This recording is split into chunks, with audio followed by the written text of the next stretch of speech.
What's up, everyone? What's up, everyone?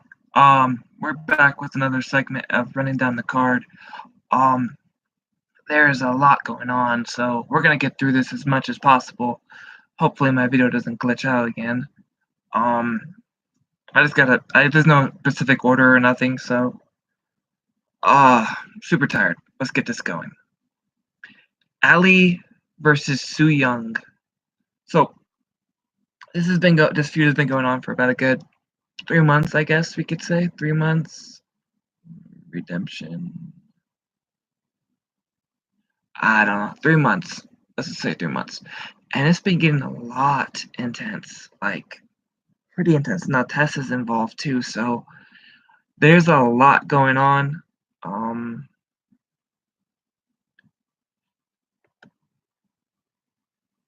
There's a lot going on that a lot of people are not really aware of because of the whole Rosemary, Tessa, and the upcoming tapings. So a lot of stuff is going on. I said that 3 times. Man, I'm tired. I should not have done this. Um, so Um, so anyways, yeah, my internet fucking sucks. I gotta fucking do something about that. That's gonna be a fun match tonight. Tonight. Next we got Jimmy Jacobs versus Johnny Impact. Now here's the funny thing about this. This is probably a surprise to Johnny because he thought he was getting Congo Kong. He thought he was getting Congo Kong, but Jimmy didn't like getting punched in the face. Well, I can understand that no one likes being punched in the face. I think some people like being punched in the face. So this is very exciting. Like the last time we saw Jimmy Jacobs wrestle was on Penta Does Iowa, and before that it was a Canada taping on one of the Canada broadcasts that is shared with Impact. So I think it was that 4-way match with P.D. Williams and Jimmy Jacobs came out in the 2-2 like he did in Penta Does Iowa. Now the fun thing about this one though, do you think Jimmy Jacobs is gonna come out in a tutu this time, or is he gonna dress up in jeans and tights? Very interesting of where this is going because I'm actually intrigued. I've never seen a Johnny Impact versus Jimmy Jacobs match, and that could be very interesting. They're two similar characters, similar wrestlers, and it's pretty badass to see. Very excited. Phoenix versus Sami Callihan. All right. See, we got Sami Callihan versus Penna, Sami Callihan versus Penna. So there's obviously a storyline plot brewing in this one. Phoenix is probably going on trying to see if he can top his brother, maybe. I don't know. All I know is I've seen some of the videos for it, and it's absolutely insane. So you're going to want to see that and want to watch that. It's absolutely insane. Impact Street Fight. And this is actually a literal street fight. Do you remember those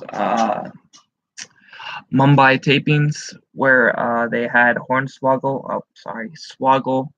versus Rockstar Spud in a Mumbai street fight, and they actually wrestled and fought in the streets of Mumbai. This is basically going to be in the streets of Canada, where LAX versus the OGs are in a literal street fight, concrete jungle, as Eddie said.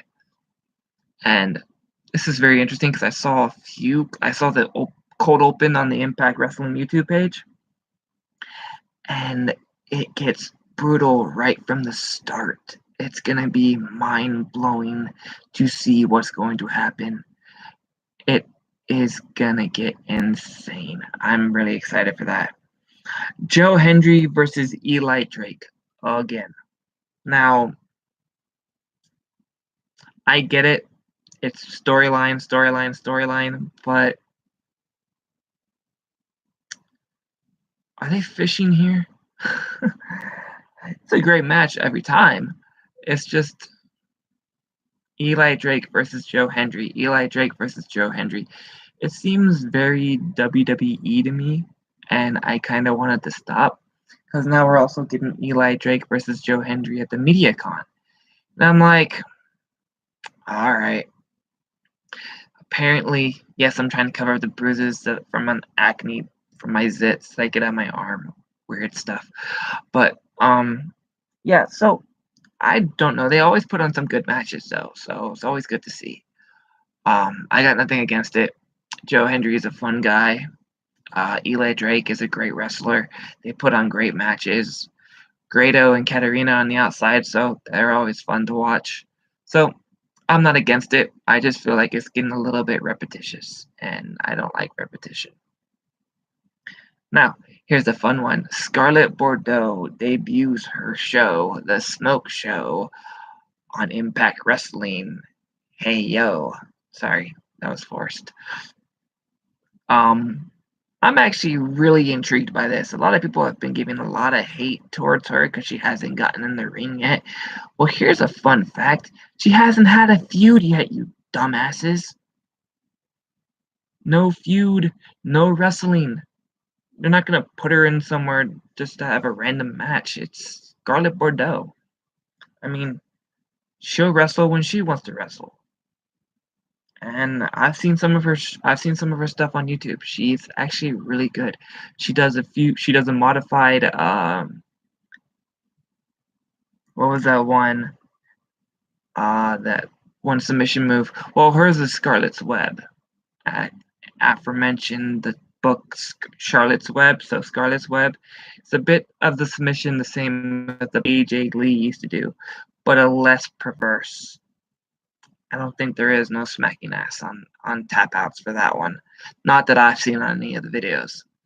But that's enough of that. So tune in to Impact on that night tonight, and you'll see that. I'm sorry, this is going to be one of my crappiest videos ever. I'm not in the mood. So tired. I need to stop waiting so long to do these.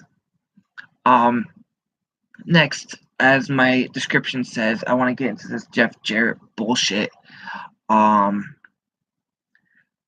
want to read a few things first that from my followers. He goes by TB, and his handle is Travis Benz CZ at the end. Jeff Jarrett is now trying to sue Impact Wrestling and Anthem. GFW was a failure. Let me remind you, people called it a gold pyramid scheme. Yes, we all remember Jeff Jarrett's pyramid gold. Ugh. No one gave him a shot. 3 years of trying until Anthem did in 2017. Jarrett was fired in mid to late 2017 in the middle of them airing taped episodes of Impact because he came to work drunk and caused trouble. After they finished airing those tapings, they wiped away all GFW from the product and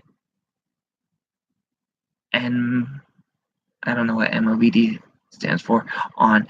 Impact put his finger on to the public nicely after he got better. Never once contract talked to them about deleting the amp off of GWN, which they probably would have. He jumped from 1 to 10 fast, and I'm going to sue. Let me remind you of Jeff Jarrett's past. He held the Intercontinental title at ransom from WWE and Vince for more money. Snakily thing to do. He also stole Kurt Angle's wife. Yeah, horrible storyline that also became true. That was just bad. Very unprofessional. He is suing because he is trying GFW again and he needs the money. Hashtag fuck Jeff Jarrett. Now, what I want to add on to that is it's actually true. They did not air anything GFW after he was fired, and the GWN app was released 3 months after he was fired because they had to change the name.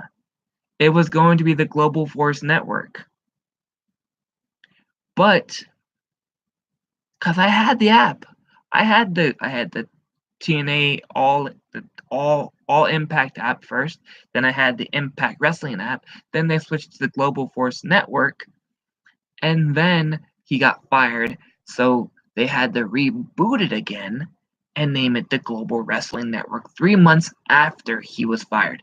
Now he wants to sue because it's familiar to the Global Force Entertainment. That's complete bullshit. Just because the color is green and the word is global, you don't own that. Global is a word that can't be owned. If you go to trademark and what you can trademark, you can't trademark words. You can trademark gimmicks, personalities, and brands.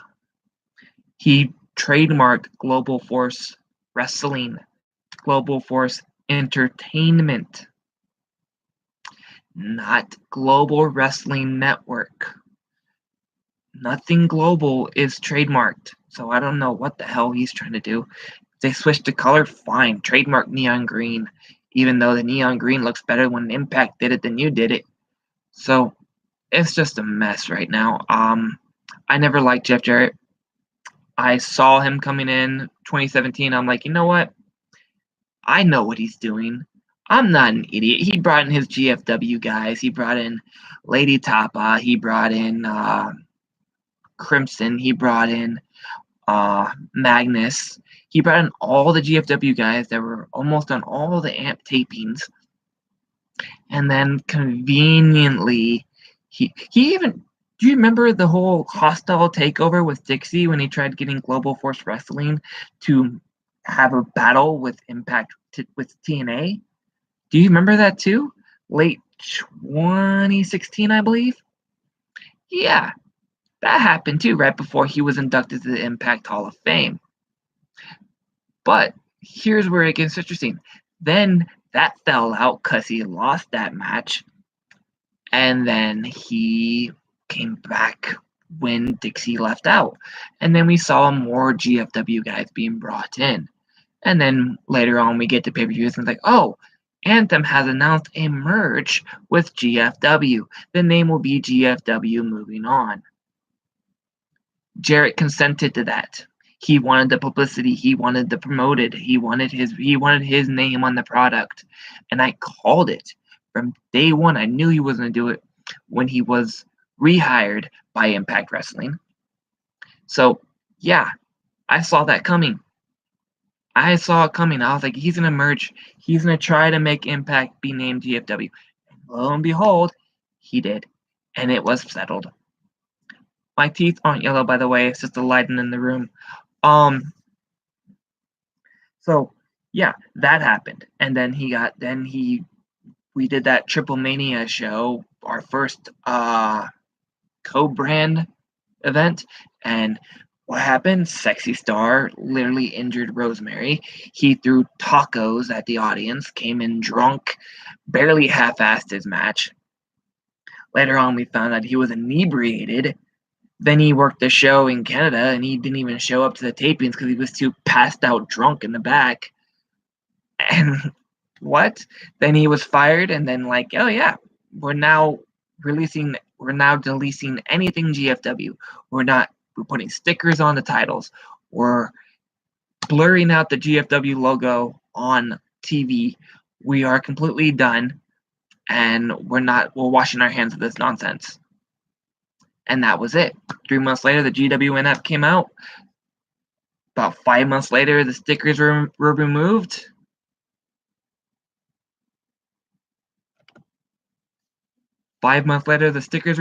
And we got new titles. And everything was peachy. 2018 was a hell of a year. We were breaking barriers. We were crashing down walls. We were partnering with any promotion that wanted to do anything with us. And here, Jeff Jarrett comes out of his WWE paid rehab into the WWE Hall of Fame and spat on everything that he did in TNA because it was Vince's words coming out of his mouth. So, what happens after WrestleMania? He sits back and watches, tries to reboot the GFW. Oh, I'm sorry. Now that he's WWE branded, he has to switch it to GFE, Global Force Entertainment. Yeah. If you watch this, Jarrett, fuck you. Yeah, we know you switched it to entertainment. This is branded by WWE now. We're not idiots. We've been watching wrestling since we were kids. And I hate it when promotions treat us like kids. when they think we're so naive and like, oh, well, they'll still watch it. They'll still watch grown men twerk. They'll still watch a grown man win a title on a women's pay-per-view. Yeah, they'll still watch it. No, we won't. I canceled my subscription, even though they keep sending me emails. Oh, 99 cents. Like, 99 cents for 3 months. You must be fucking desperate if you're going to make a deal for me that I get to watch your network for 99 cents for 3 months. You are out of your damn mind. You could pay me $1 million and I won't even subscribe to WWE Network to watch your bullshit SummerSlam. Trying to revamp the Samoa Joe versus AJ Styles. Sorry. Already been done. Can't top it. TNA did it. End of story. Joe and AJ can't do what they did in TNA anymore. And they have collars, balls on ankles, and a scripted acting sheet of what you can and can't do. So it's not going to be a 10-star classic that TNA had. And funny that Impact released a top 5 I keep saying Joey Styles. Hey, Joey Styles, that works. If they become a tag team, there you go. Joey Styles. Then they'll get sued by Joey Styles himself. Anyways, yes, but WWE released Impact Wrestling released a top 5 AJ Styles versus Samoa Joe. You can check on their YouTube. It's uploaded today. They probably watch Raw and they're pissed that they're doing this. And if anything, they could probably send a cease and desist. But Impact likes to play right now, so they're not going to do that. But yeah, back to the Jarrett bullshit. He can't touch anything that Anthem is doing right now. I'm sorry. There's no credibility to what you're saying. The only thing you can do is force Anthem to remove your Amp bullshit off the GWN. And funny story, I watched the first pay-per-view and I was like, oh, cool, this is interesting. Now I watched the second one, was put to sleep in the first match. You had 2 no-name indie guys that looked fresh and looked good, but they were crappy in the ring. And I fell asleep. I passed out. I even paid $15 on the pay-per-view to watch it. And then I'm like, this is bullshit. Why would anyone pay for this? This is nuts. And I saw the crowd in Las Vegas, and I was actually kind of jealous that Jarrett pulled in that many people for his bullshit. There was literally about 3,000 people in this Las Vegas arena. Rafters. There were 3 rafters. We did see a nice cleavage shot of a big-breasted girl, though. That was actually pretty interesting. That was probably the only highlight of watching the Amp shows, was the big-breasted blonde. And I'm a guy. I can say it. Fuck it. Yeah. You can call me sexist if you want, but hey, I like tits. Single, so I really don't care. So yeah, that was probably the only highlight of watching Amped, was seeing this girl in a tiny tank top showing all. Literally, you can go on to the GWN app and watch episode 1, and you'll see this big-breasted girl wearing a black tank top, bearing it all over the bearing.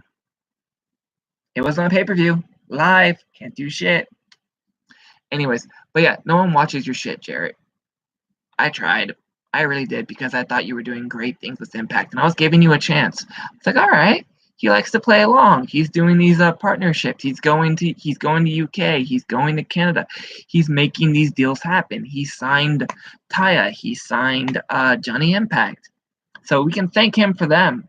That's the only thing I can thank him for, because the rest of the GFW guys that were hired were gone.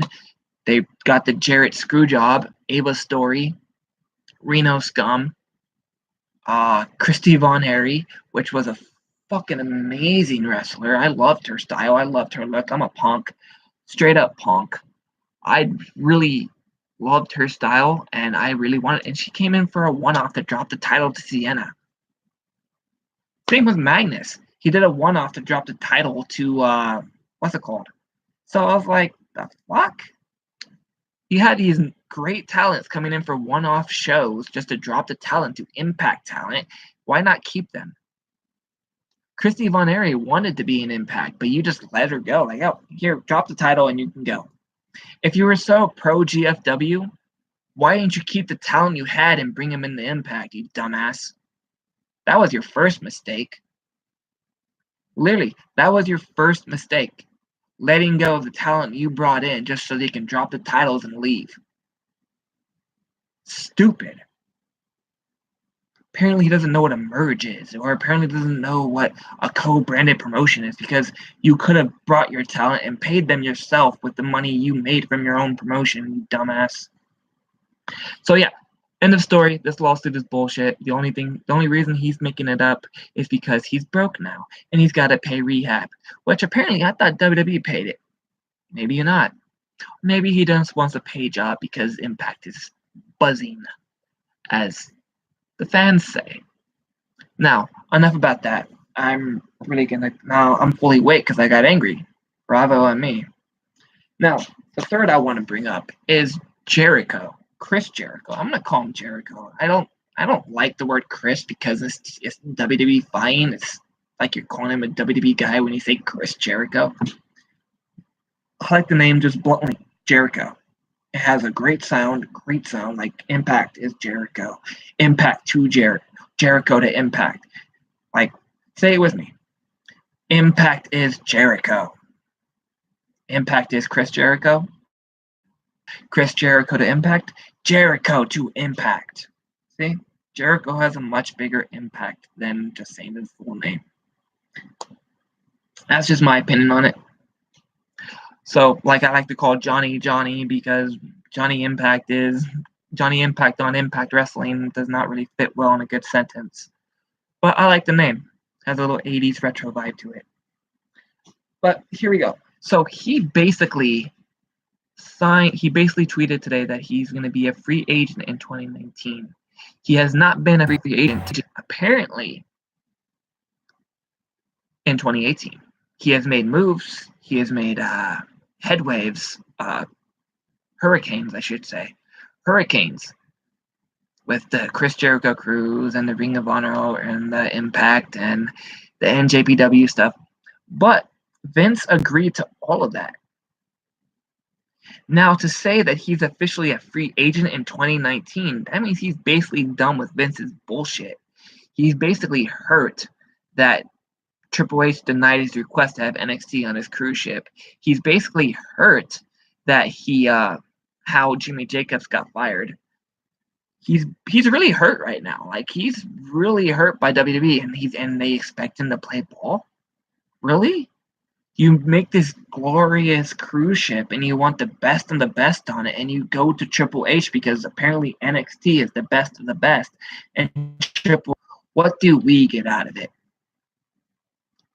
And I just want to do this to straight up Triple H, to slap him across the face.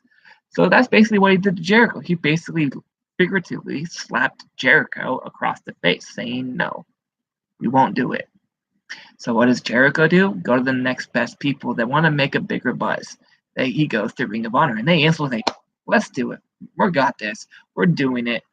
And then all these celebrities signed on, all these special guest speakers, all these podcast people were like, yeah, let's do this. This is amazing.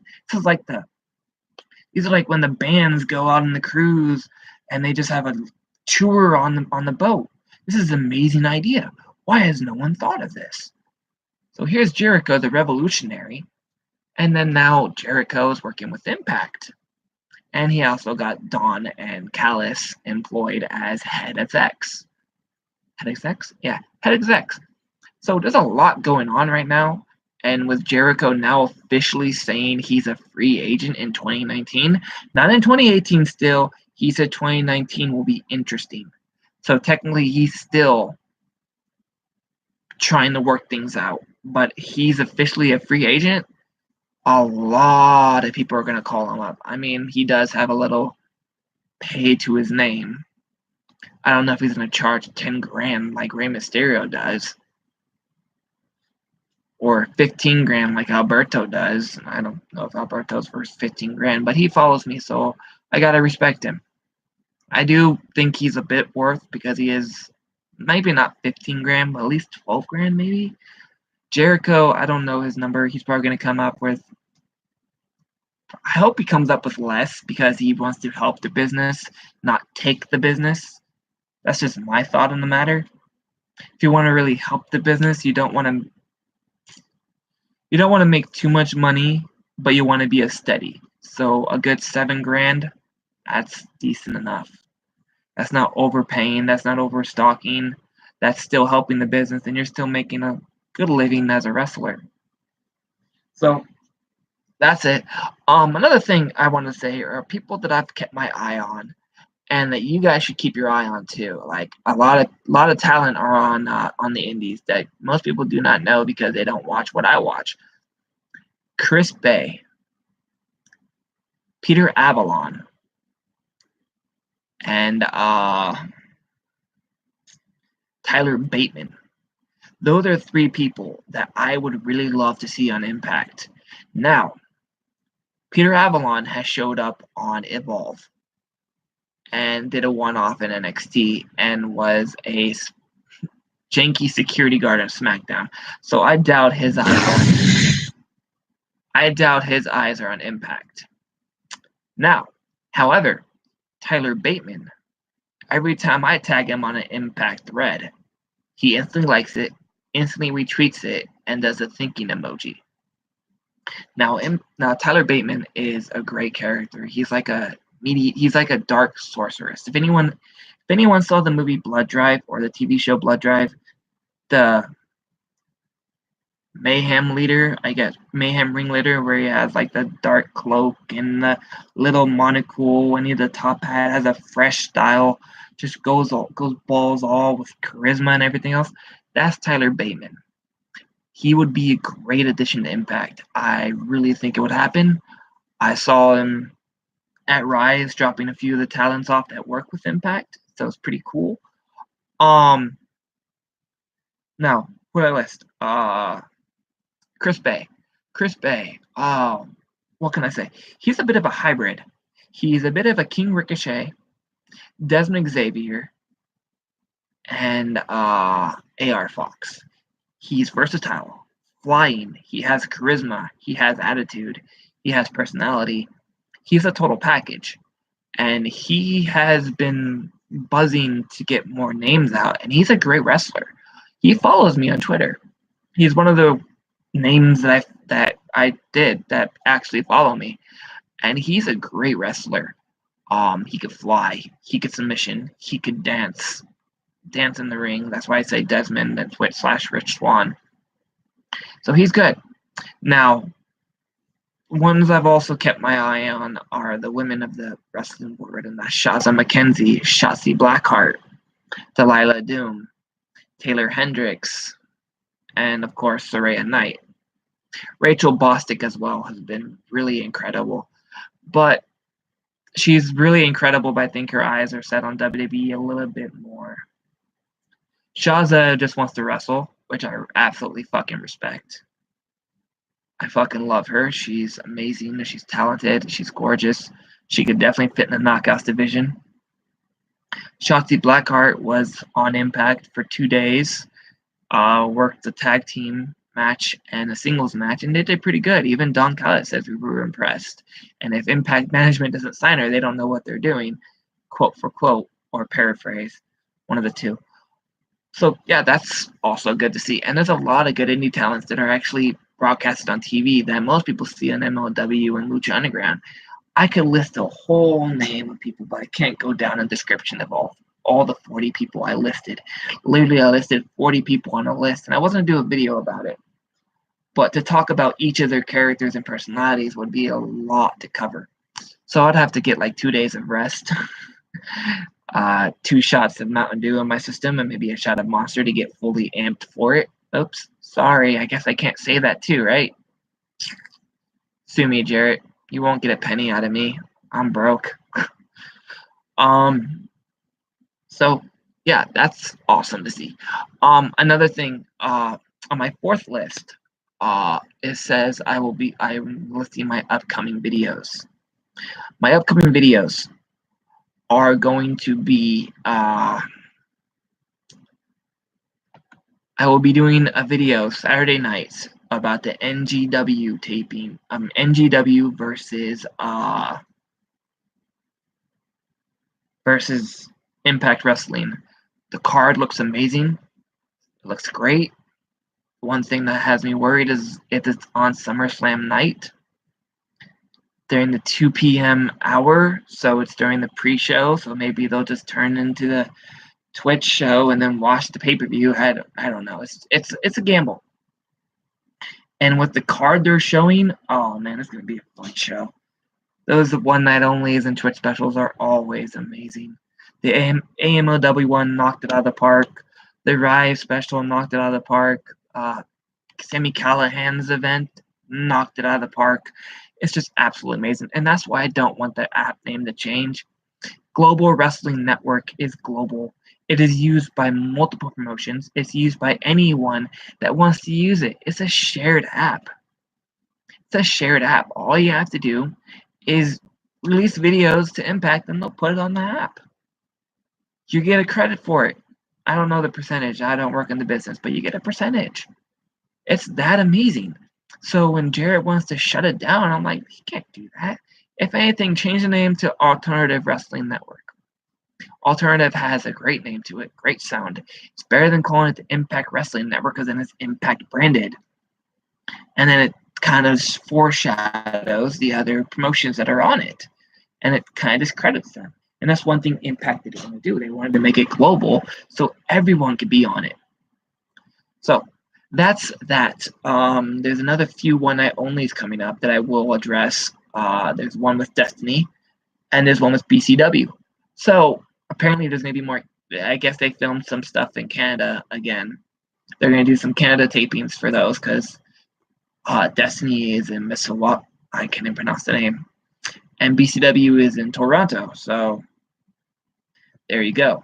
So those are good to see. There's another one coming up, I heard, but I don't know the full details yet.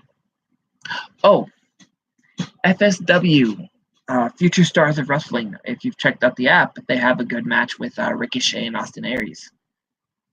Check that out. They have a few really decent matches with Reno Scum versus LAX and Lucha Brothers. True story. I think there's a Lucha Brothers versus Reno Scum on there.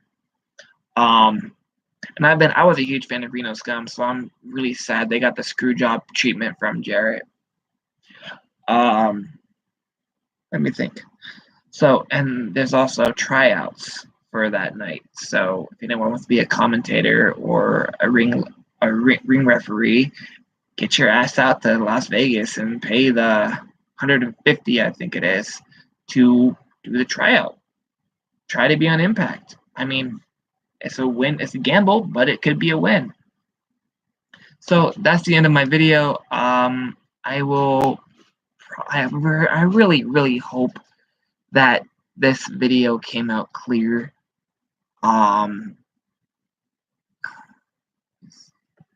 Show. Yes, there you go.